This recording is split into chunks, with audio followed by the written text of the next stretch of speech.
Hatreto tokoa aloha zany dia mbola tsy nivoaka ny lalàna momba ny sata manokana ireo filoha teo aloha. Isan'ny nitondra ny fomba fijery ny mahakasika izay satan'ny filoham-panjakana izay ary ny pahay lalàna imbika anakile nisitry ny fitsarana teo aloha ihany koa ny lehilahy isan'ny notsindriny tao anatin'izany ary fa zava-dehibe ny fanatanterahana ity sata ity ary mbola azo atao tsara ny mametraka ho manana andraikitra eo anivon'ny fitondrana amperinasa ireo fitondrana na ihany koa mpitondra teo aloha azo atao zany ny mametraka azy ireny ho mpanolotsaina na ihany koa atao ho isan'ny manana andraikitra eo anivon'ny fitondrana raha ny fanazavany ity pahay lalàna ity hatrany.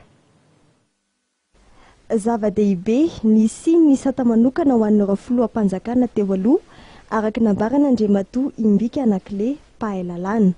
Everiny ity pahay lalàna ity no sady efa minisitra fitsarana teo aloha fa azo atao ny mametraka ny filoham-panjakana teo aloha amina androm-panjakana na mpanolotsaina filoham-pirenena izay amperinasa. Resitsiny tokoa raha ohatra ka ireo filoham-panjakana teo aloha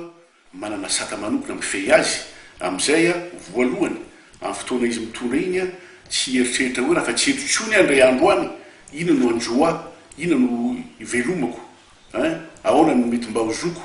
zay tsara hoe mba hoe amin'izay afaka manao tsara ny asany zany izy mandritran'izy filoham-pirenena iny. Faharoa zany koa zany raha afakeo zany izy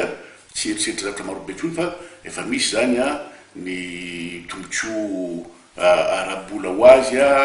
toeram-ponenany mety koa hoe membre ny inty izy hoe organe anankiray zany izy zay mba azahoany mbola manohy zany voalohany sady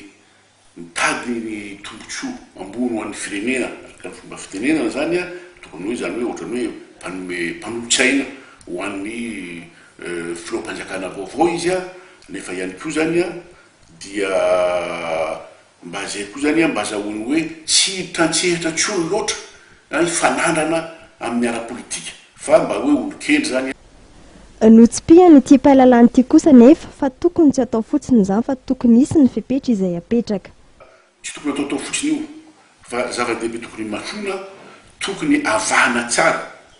filoham-pirenena tahaka n'inona moa no azo tombotsoa amin'izany statut ny ancien chef d'état zany. Mazava ho azy aloha fa dia hoe ny filohan'ny repoblika zay lany ara-dalàna zany dia azo an'izy aloha izy efa mitratra ny asany na koa mety hoe filoham-pirenena nanao transition izy amin'ny fomba ny fanarahany be sy ny maro fa tsy tokony ahazo an'io kosa ny hoe olona zay nanonam-panjakana ka tamin'ny fomba zay teny hoe ohatra fotsiny hoe fanitsikitsihana lalam-panorenana na amin'ny abibina no natongavany ho filoham-pirenena. Hatreto aloha dia mbola andrasana ny amoahana ny lalàna momba ny sata manokana ireo filoha teo aloha.